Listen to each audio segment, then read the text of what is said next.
Olá, você que nos acompanha em multiplataforma pelas emissoras do Sistema Público de Televisão, a partir de Bauru, pela Rádio e TV Câmara. Hoje a gente vai conversar sobre a ozonioterapia. Uma parte do segmento de médicos e dos conselhos tem uma restrição a uma recente publicação do Congresso Nacional, sancionada pelo presidente Luiz Inácio Lula da Silva, que fala sobre a autorização nesta lei sobre o uso da ozonioterapia junto ao Sistema Único de Saúde. Isso é uma discussão já de bastante tempo que está em andamento no Congresso Nacional e junto ao governo federal, e nós estamos com uma especialista, a diretora científica e ex-presidente da ABOS, a cardiologista, membro e participante ativa da Associação Brasileira de Ozonioterapia, Ana Cristina Barreira. Obrigado por ceder um pouco do seu tempo para nos ajudar a entender este importante segmento.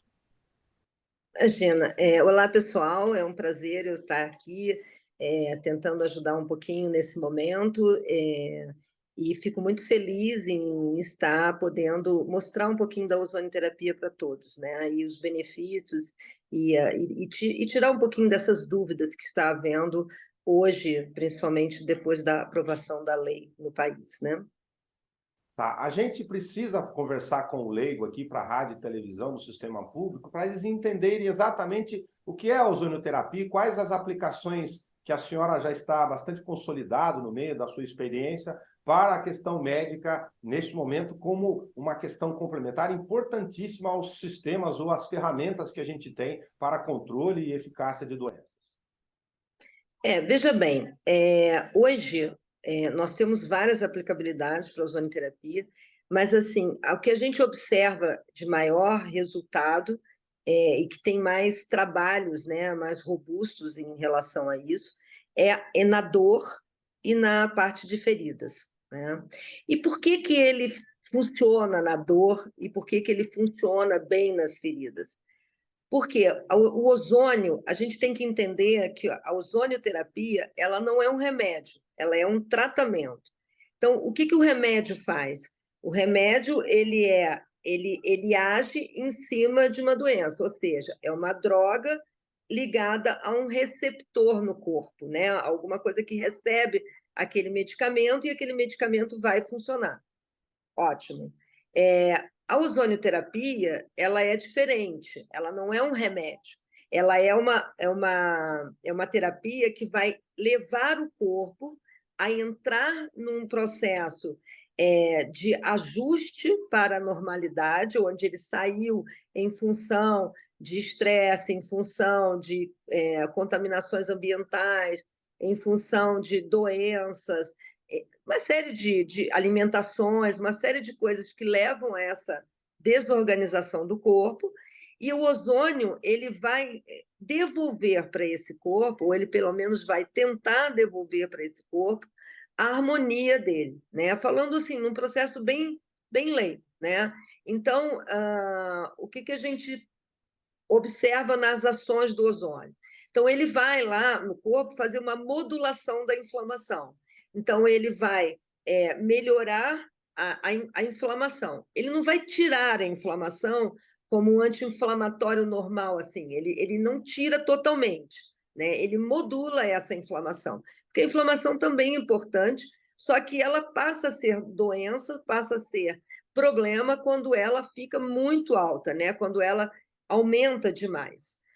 A outra coisa que o ozônio faz também é ele melhora o sistema imunológico do paciente. Então, por isso que ele tem uma aplicabilidade muito grande em infecções, né? Por exemplo, na parte de feridas, né? Como eu disse, que tem bastante trabalhos robustos, os resultados são fantásticos na ferida. Por quê? Porque geralmente associada a uma ferida tem uma infecção ali normalmente associada, nem sempre, mas tem. Então, quando ele melhora o sistema imunológico, ele ajuda o corpo a combater aquela infecção que tem ali. Ele não vai no corpo humano, sistemicamente, matar nenhum tipo de vírus, bactérias, nem fungos. Ele só tem essa ação germicida, que é muito falada, porque ele é usado em indústrias com uma ação germicida, ou seja, uma ação que mata bactérias, fungos e vírus, só a nível local. Então, por exemplo, quando a gente vai fazer o tratamento de ozônio na ferida, a gente usa o gás direto numa bolsa, né? Direto na ferida para matar ali os germes que estão ali na ferida. Mas também ajuda com o ozônio sistêmico para que o corpo possa melhorar aquela inflamação da ferida e melhorar também o seu sistema imunológico. E ele também, além disso, né, o ozônio, ele melhora a oxigenação do nosso corpo, porque o ozônio mesmo, ele é altamente instável, então ele entra no corpo da gente, reage com as nossas células e faz todo o que ele tem que fazer, porque ele forma as substâncias chamadas ozonídeos, o ozônio já não existe mais depois de 2, 3 minutos, e são esses ozonídeos, que são os subprodutos da reação do ozônio com o nosso corpo, que vai ter todas as ações do nosso corpo. Então, esse ozônio não existe mais. E o que vira esse ozônio na hora que ele entra em reação? O que sobra dele? É o oxigênio dentro do nosso corpo. Então, a gente, por tabela, aumenta a oxigenação do nosso organismo, aumenta a oxigenação dos nossos órgãos, aumenta a oxigenação do nosso sangue. Então, a gente melhora a oxigenação do tecidual. Até porque, além dele virar um oxigênio, ele também melhora a reologia sanguínea, a forma como essas hemácias que estão no sangue, que são as células vermelhas, glóbulos vermelhos, quando você tem uma infecção ou quando você tem uma inflamação, esses glóbulos vermelhos eles ficam achatados a forma dele, porque a forma dele normal é como se fosse um selim de cavalo, ele é um discoide assim, bicôncavo, selim de cavalo, para ser bem as pessoas entenderem bem. E quando ele tem uma inflamação, uma falta de oxigenação, que a gente chama de hipóxia, ele fica bem retinha. O que acontece? E a membrana dessa célula, a célula ela tem uma camadinha na volta dela que a protege das trocas com o resto do corpo. Então, essa membrana ela fica mais rígida, mais dura. Então, com isso, ela é difícil ela deslizar, dobrar, para chegar lá naquele menor vasinho para entregar o oxigênio. Então, fica difícil, por isso que as pessoas acabam tendo o que a gente chama de hipóxia, né, ou diminuição da oxigenação nos tecidos, e também ela tem uma dificuldade de liberar esse oxigênio do glóbulo vermelho. Então, quando o ozônio entra em ação, ele entra em contato com isso, com o sangue, ele melhora essa reologia, ou seja, ele faz com que essa célula saia desse formato reto, volte para o formato do selim de cavalo, ele melhore melhora essa rigidez dessa membraninha que fica à volta da célula e ela melhora também essa entrega do oxigênio para o tecido. Então, ele vai oxigenar melhor esse corpo. Né? Então, desculpa, uma curiosidade de leigo aqui. Se ele atua, o ozônio, que é um gás, né, para as pessoas saberem, nesse ajuste da desorganização celular, a gente fala aqui de forma leiga que as células cancerígenas, por exemplo, elas detestam o oxigênio. Tem sentido essa correlação da atuação do ozônio? Sim, tem sentido, porque à medida que você... o que acontece com a célula cancerígena? A célula cancerígena ela tem uma perda de uma estrutura celular que chama-se mitocôndria, que é a energia celular e que usa é isso que faz a célula usar o oxigênio. Então, uma das coisas quer dizer, na verdade, a primeira coisa que é alterada no organismo das pessoas, quando elas têm qualquer doença, o câncer é uma delas, é a mitocôndria. Né? Então, essa mitocôndria, por exemplo, a pessoa teve Covid, ficou cansada do Covid. Então, quando você, como eu estava falando, quando você teve Covid, né? Que a gente observou muito isso no pós-Covid, que a pessoa saía do Covid muito cansada, muito esgotada, muito depletada, com dor no corpo. Uma das coisas que alterou, que o vírus alterou ali no pós-Covid, foi a mitocôndria. Né? Não estou dizendo que é só isso, mas foi a mitocôndria. Então, qualquer coisa que a gente tem, uma gripe, um processo infeccioso, a mitocôndria ela sempre é alterada. E o ozônio ele tem uma ação muito bom de refuncionalizar essa mitocôndria bem logo quando ele entra em contato com o nosso organismo.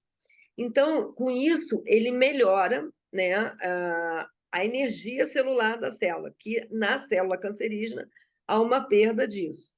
E, por outro lado, ele melhora a oxigenação tecidual, aonde a célula cancerígena ela não gosta muito do oxigênio.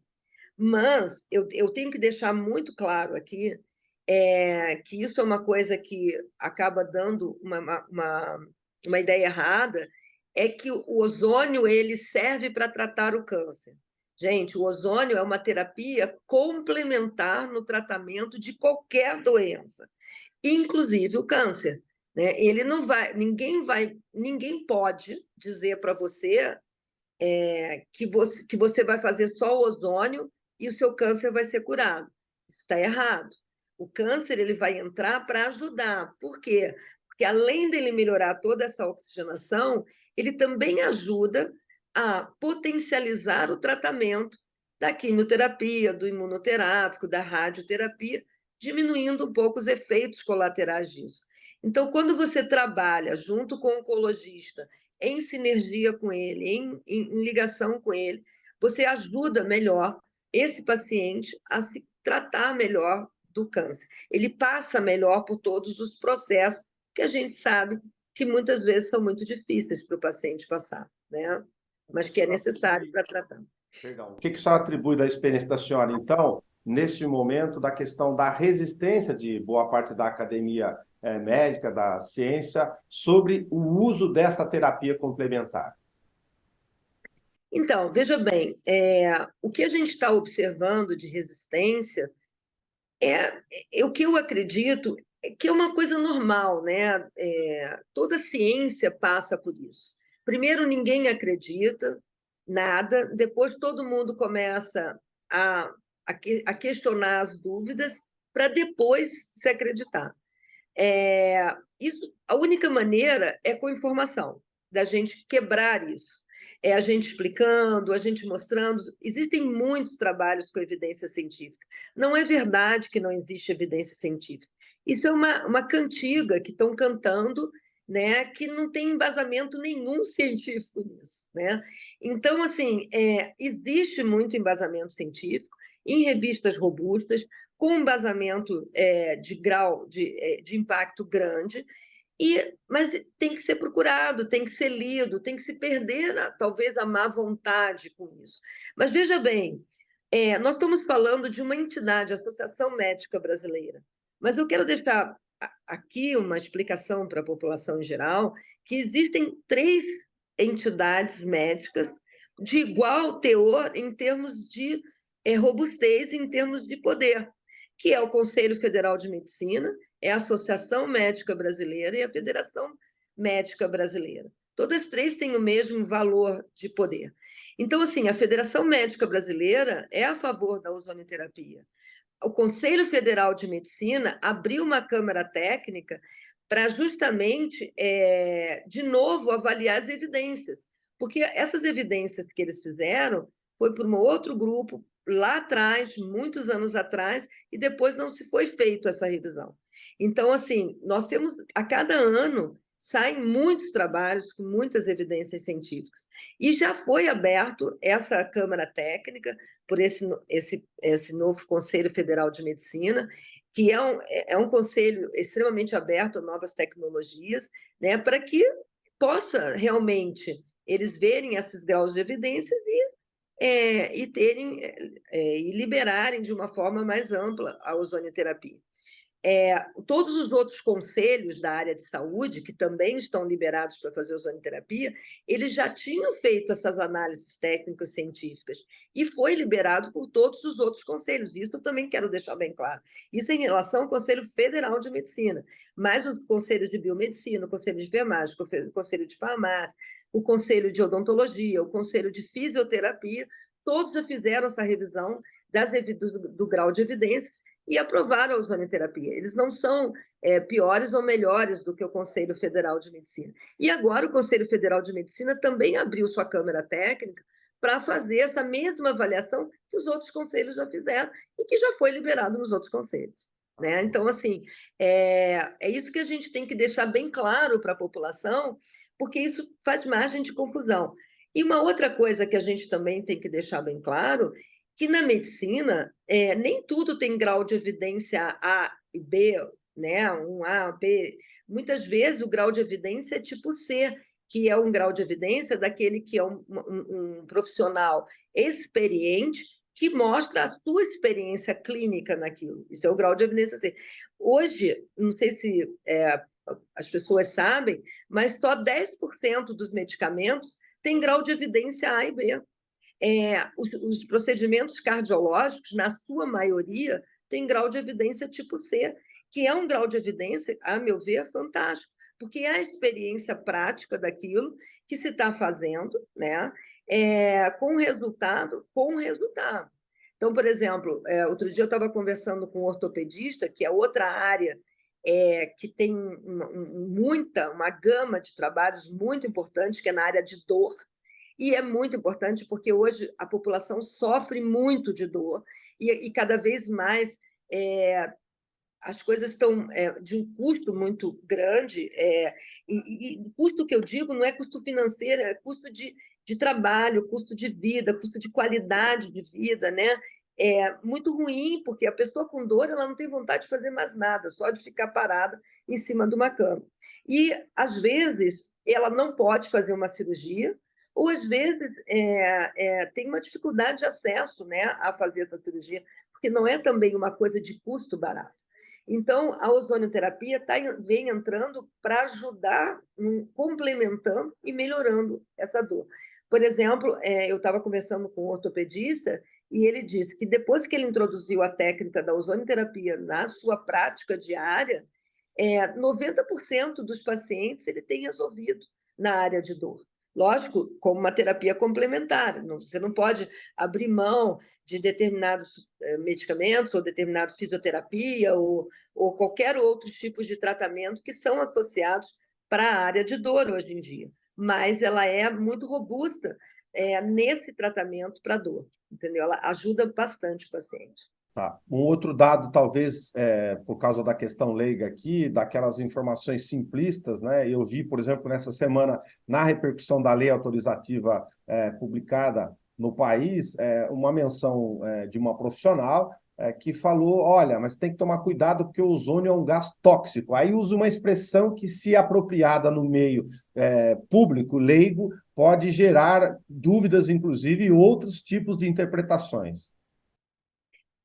O que ela está falando, né?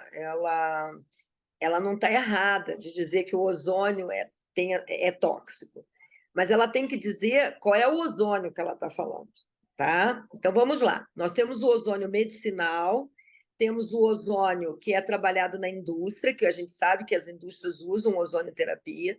Temos o ozônio para desinfecção, né, de ambientes, de bancadas, de estruturas, e temos o ozônio como marcador de um gás poluente. Tá? Então, na verdade, tanto o ozônio industrial, quanto o ozônio de desinfecção, quanto o ozônio como marcador de poluição, né, vamos tirar pelo menos o de indústria de desinfecção, eles não usam o oxigênio medicinal como é usado na ozonioterapia. A ozonioterapia medicinal, ela usa o oxigênio medicinal. E a partir do oxigênio medicinal é que ela forma o O3, que são 3 moléculas de oxigênio. O ozônio de industrial e de desinfecção, ele usa o ar ambiente. E o ozônio como marcador de poluição, não é ele que é o poluidor. Existem os gases tóxicos e ele, como é formado no ambiente, tá? Também você tem uma camada de ozônio, você tem a formação de ambiente quando tem sol, quando tem chuva, então ele é mais fácil de medir. Então, por isso que, em vez de medir os outros gases poluentes, se mede o ozônio. Por isso que ele é tão conhecido como o contaminante do ambiente. Mas, mesmo no ozônio medicinal, existe o grau de toxicidade, como tudo. Né? Por exemplo, se você for tomar 10 gramas de Novalgina, isso é tóxico para o teu organismo. Tá? O Botox mesmo, ela é uma toxina botulínica. Ela já é uma toxina. Só que, com a dosagem certa, com a titulagem certa, o remédio, como veneno, vai depender da dose, como a gente fala. Então, assim, o ozônio, dentro dos parâmetros medicinais que existem, o aparelho em si, ele já tem um controle disso. O aparelho de ozônio bem feito, quer dizer, um bom aparelho de ozonioterapia, ele já vem com um controle dessa margem. E um bom ozonioterapeuta, ele também sabe qual é a margem que ele pode trabalhar, até uma margem larga, mas ele sabe a margem que tem que trabalhar. E é isso que a gente vem brigando, entende? Pela legalização da ozonioterapia. A ozonioterapia está aí, gente, não tem como fugir. Tem um monte de gente já usando ozônio. Então, a briga da Associação Brasileira de Ozonioterapia é que haja uma legalização disso, porque só com a legalização é que você disciplina as coisas e faz a técnica ser segura e válida. Porque se qualquer um fizer, sem formação nenhuma, sem uma formação na área de saúde, com um aparelho qualquer, que não, por exemplo, eu já vi gente até usando um aparelho com ar ambiente, isso está errado, e isso sim pode causar problemas à população. E isso é o que a nossa briga foi sempre, para que houvesse uma legalização, como tudo, uma padronização. Já pensou se não houvesse uma legalização para as medicações? Saía todo mundo tomando o que quisesse, e você sabe muito bem que toma, né? Na época dos antibióticos, lá atrás, quem é mais antiga como eu, você comprava antibiótico na farmácia sem receita médica, e o que aconteceu? Começou a haver problemas com antibiótico, de resistência, de intoxicação. Por quê? Porque não tinha uma regulamentação. E é isso que nós viemos buscar, a regulamentação e a legalização para que não tenhamos problemas na técnica que já está difundida no mundo inteiro. Doutora Ana Cristina Barreira, muito obrigado por ter dedicado um espaço do tempo nosso para a nossa missão pública aqui de aproveitar aqueles que são especialistas para ajudar na difusão da informação aqui do ponto de vista de quem lida com esse tipo de assunto especializado.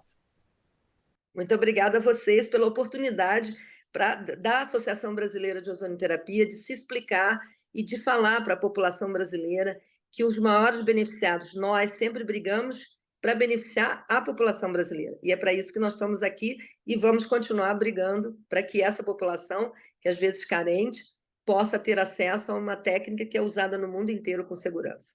Muito obrigada. Muito obrigado a você que nos acompanhou pelo espaço aberto para a gente discutir a questão da ozonioterapia como uma terapia complementar no sistema de saúde no Brasil.